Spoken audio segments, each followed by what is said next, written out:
PWD, ang ulat panahon na hindi kaiiwan, rain or shine.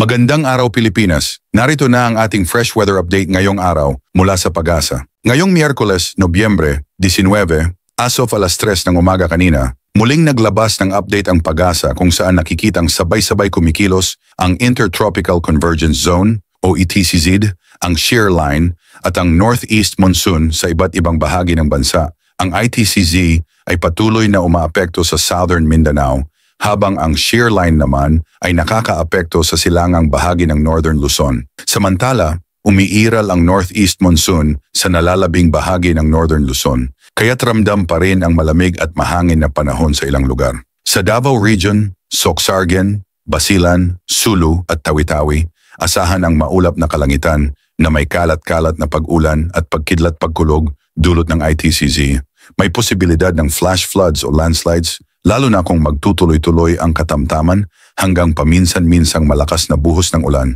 Katulad na sitwasyon ang maaari ring maranasan sa Cagayan, Isabela, Apayao, Kalinga, Mountain Province, at Ifugao kung saan ang shear line ang nagpapagalaw ng mga ulap at pag-ulan. Delikado rin dito ang biglaang pagbaha at pagguho ng lupa. Sa Eastern Visayas, Caraga, Aurora, Quezon at Camarines Norte, makakaranas din ng maulap na kalangitan at kalat-kalat na thunderstorms dahil sa easterlies. Posible rin ang flash floods at landslides, kaya't pinapaalalahanan ang mga residente sa mabababang lugar na maging alerto. Sa Batanes at Ilocos Norte, magiging maulap ang panahon at may mga pag-ulan dahil sa northeast monsoon pero wala namang inaasahang malaking epekto. Sa natitirang bahagi ng Mindanao, bahagyang maulap hanggang maulap ang papawirin na may mga panakanakang pag-ulan o thunderstorms. Sa Metro Manila at natitirang bahagi ng bansa, partly cloudy to cloudy skies na may isolated rain showers ang inaasahan dahil sa easterlies.